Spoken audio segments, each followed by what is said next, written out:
until they are close. Charge! For the realm!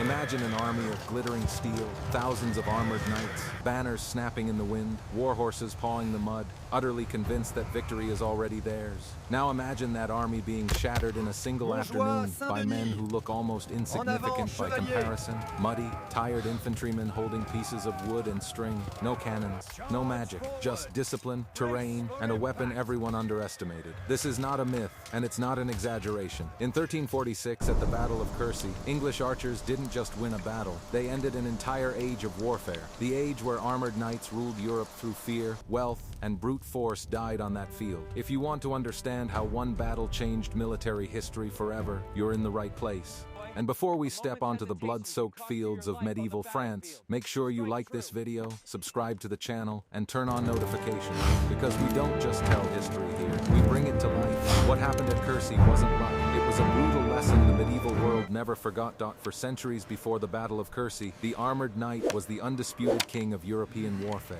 He was not just a soldier, he was a symbol of social order, power, and divine favor. From the early Middle Ages onward, warfare in Western Europe revolved around the mounted nobleman. Knights trained from childhood, mastering sword, lance, and horse, in a world where combat was as much about status as it was about survival. Their armor evolved from chainmail to heavier plate, turning them into near-invincible figures on the battlefield. To the medieval mind, a knight was more than human. Chroniclers described them as unstoppable, chosen by God, and destined to dominate any army foolish enough to stand in their way. Infantry existed largely to support them, and archers were often viewed as low-status auxiliaries, useful but never decisive. This belief was so deeply ingrained that even repeated warnings from earlier battles failed to shake it. By the early 14th century, Europe was changing, but its military mindset lagged behind reality. Population growth, urbanization, and the slow rise of professional armies were beginning to undermine the feudal system. Yet the nobility clung to the idea that shock cavalry would always win wars. War itself was still romanticized among the upper classes. Battles were seen as opportunities for glory, ransom, and prestige. Knights charged not just to defeat the enemy, but to be seen defeating them. Honor demanded it. This culture created a dangerous overconfidence, especially in France, where chivalry was practically a national identity. French knights believed themselves to be the finest warriors in Christendom, and in many ways they were, at least when fighting on terms that favored them. Across the Channel, however, England was quietly developing a different approach to war. England did not have France's population or wealth, but it had something else: experience. Decades of brutal fighting in Wales and Scotland had taught English commanders harsh lessons about terrain, discipline, and the value of infantry. Welsh and Scottish fighters had shown that heavy cavalry could be neutralized by intelligent positioning and ranged weapons. Out of these conflicts emerged England's secret weapon, the longbow. Unlike the crossbow, which required mechanical aid and was expensive to produce, the longbow was simple, cheap, and devastating in trained hands. English kings encouraged archery practice by law, turning entire generations of common men into skilled missile troops. By the time Edward III invaded France, England possessed the most lethal mass archery force in Europe. The longbow was not just a weapon, it was a system. Drawing it required immense strength, often over 100 pounds of force. An archer trained from youth could loose 6 to 10 arrows per minute, with deadly accuracy at long range. These arrows were not flimsy hunting tips. They were bodkin points designed to punch through mail and exploit gaps in plate armor. Against horses, they were especially effective, turning the knight's greatest advantage, mobility, into a liability. Yet despite mounting evidence of the longbow's power, the French nobility dismissed it. To them, killing a knight from a distance was dishonorable, almost immoral. War, in their view, was meant to be decided face to face by men of rank. The political context of Crécy only fueled this arrogance. The battle took place during the early phase of the 100 Years' War, a dynastic conflict rooted in Edward III's claim to the French throne. Edward's invasion of France in 1346 was bold, risky, and deeply provocative. He landed with a relatively small army and began a destructive chevauche, burning towns and villages to draw the French king, Philip VI, into battle. This strategy worked. French forces mobilized rapidly, calling knights from across the kingdom and beyond. They were confident, eager, and impatient. To the French command, the English army appeared tired, outnumbered, and trapped. Victory seemed inevitable. What the French failed to understand was that Edward III wanted them to attack. He carefully chose the battlefield near the village of Crécy-en-Ponthieu, positioning his army on a gentle slope with natural obstacles protecting his flanks. The ground ahead was uneven and muddy from recent rain, a detail that would soon prove catastrophic. English troops dug defensive pits, planted stakes, and organized themselves with discipline rarely seen in medieval armies. Archers were placed on the wings in a wide formation designed to create overlapping fields of fire. Men-at-arms dismounted and formed a solid center, ready to hold the line. This was not a traditional medieval deployment. It was calculated, modern, and ruthlessly efficient. The French, by contrast, arrived in disorder. Their army was larger, but poorly coordinated. Nobles argued over precedence. Knights refused to wait for infantry support. Genoese crossbowmen, hired mercenaries meant to soften the English lines, were exhausted from marching and lacked proper protection. When they advanced, their crossbows, slower to reload and weakened by damp conditions, were hopelessly outmatched. English longbowmen unleashed storm after storm of arrows, breaking the Genoese formation almost immediately. In panic they retreated, only to be cut down by French knights charging blindly forward. What followed was chaos. The charge of the French knights, once the most feared sight in Europe, became a massacre. Horses fell screaming under arrow fire. Knights slipped in the mud, weighed down by armor that offered little protection against bodkin points and crushing impacts. Wave after wave charged uphill into a killing zone, driven not by strategy but by pride. They believed sheer courage would carry the day. Instead, it carried them to their deaths. English archers worked methodically, switching targets, conserving arrows, and finishing wounded enemies with knives and mallets. The battlefield became a slaughterhouse, lit by fire and echoing with the sounds of dying men. By nightfall, the myth of the invincible knight lay in ruins. Thousands of French nobles were dead, including some of the most powerful men in the kingdom. The English losses were minimal by comparison. Crécy was not just a defeat, it was a revelation.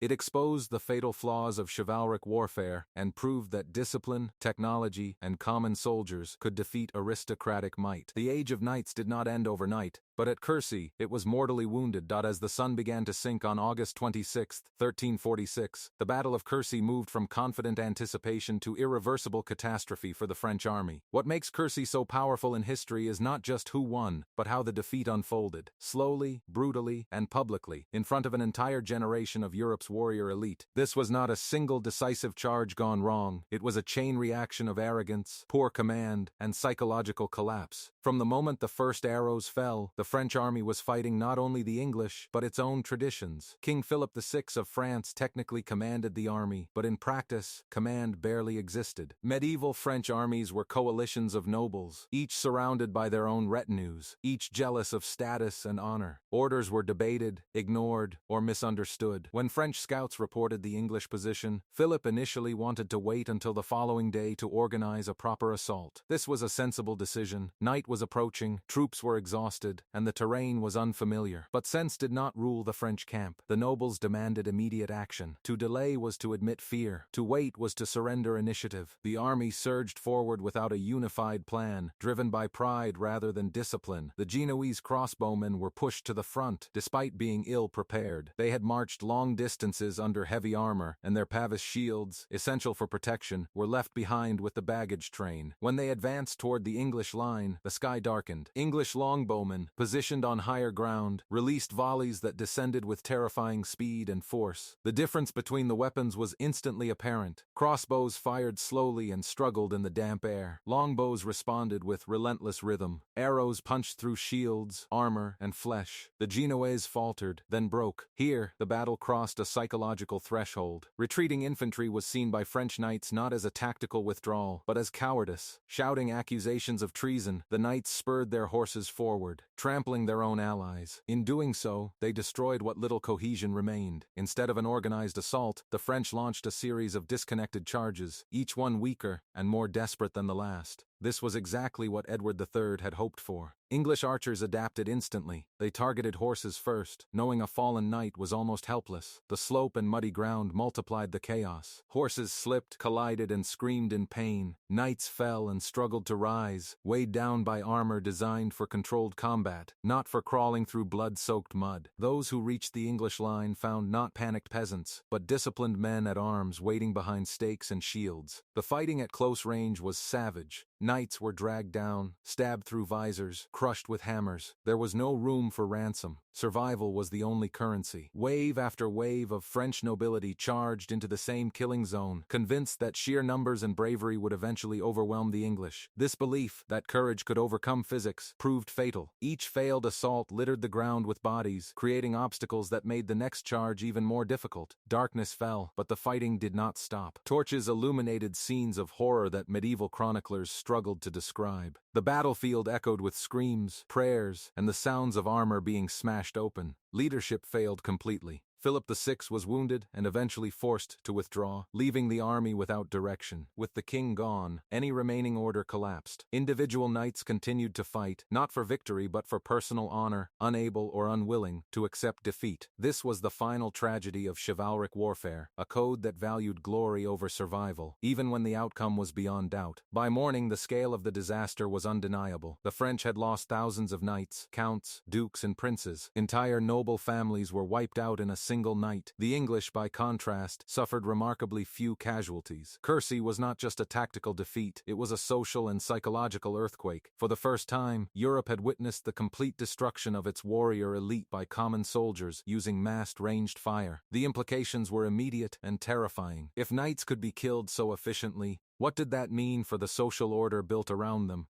If discipline and technology mattered more than noble birth, then the foundations of feudal Europe were unstable. Crécy forced a reckoning that many refused to face, but they could not forget it. The morning after the Battle of Crécy revealed something far more devastating than a lost engagement. It revealed a broken world. As the sun rose over the field, it illuminated a landscape littered with the bodies of Europe's elite. Banners that once symbolized noble houses lay trampled into the mud. Armor that had cost fortunes to forge was torn open like thin cloth. This was not merely the aftermath of a battle, it was the physical proof that an entire system of warfare, and the social order behind it, had failed catastrophically. Crécy did not instantly erase knights from history, but it shattered the illusion that they were the unquestioned masters of war. From this moment onward, everything began to change. For centuries, medieval European society had been built around the knight. Feudal obligations, land ownership, political authority, and even religious ideals revolved around mounted nobility. Knights were not just warriors, they were rulers, judges, and symbols of God's will on earth. Their dominance on the battlefield justified their dominance in society. Crécy attacked that justification at its core. When common archers killed noble knights by the thousands, it sent a dangerous message. Power no longer flowed automatically from birth and armor. It flowed from organization, training, and technology. In the years following Crécy, rulers across Europe were forced to rethink how wars were fought. The lesson was impossible to ignore. Heavy cavalry alone could no longer guarantee victory. Infantry, once considered expendable, had proven decisive.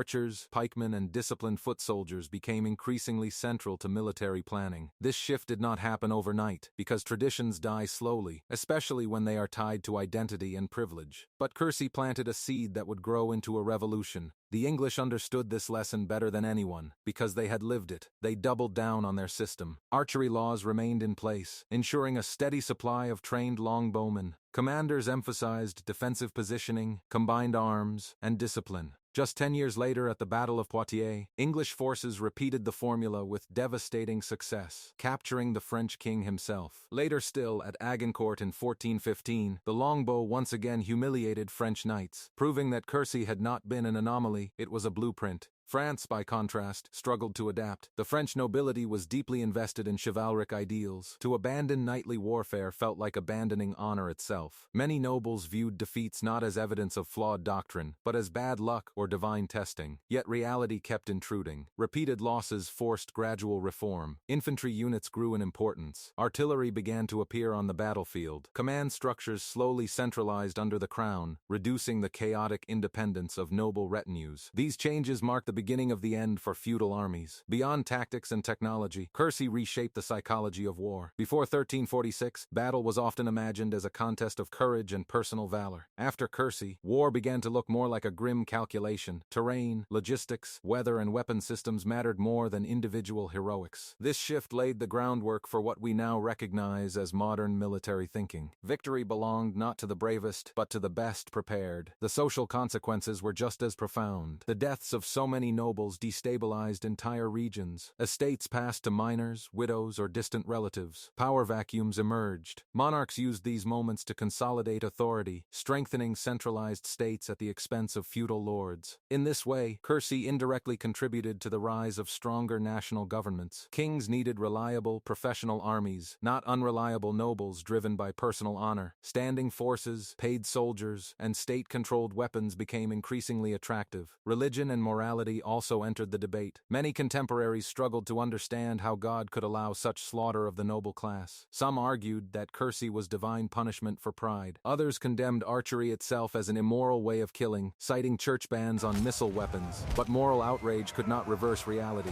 Once a weapon proves effective, it spreads, regardless of how dishonorable it seems. The longbow's success echoed across Europe, inspiring adaptations and countermeasures. Armor became heavier, then eventually impractical. New formations emerged to protect troops from missile fire. And eventually, gunpowder weapons would finish what the longbow had started. In a broader historical sense, Crécy marks a turning point between medieval and early modern warfare. It sits at the crossroads of old and new, a moment when tradition collided with innovation and lost. The knight did not disappear immediately. He lingered on in tournaments, in literature, and on some battlefields, but his dominance was gone. No longer could a mounted noble expect to decide wars by charging headlong into the enemy. The battlefield had become a place where common men, trained and organized, could change the course of history. This is why the Battle of Crécy matters far beyond 1346. It represents the death of an idea, the idea that war belonged exclusively to an elite class. In its place rose a harsher truth. Wars would now be won by systems, not symbols, by preparation, not pride, by those who understood that progress does not wait for tradition to catch up. When English archers loosed their arrows that afternoon, they were not just firing at French knights, they were firing into the heart of medieval Europe's identity. Every arrow that struck armor echoed with a message the world could not ignore. The age of knights was ending.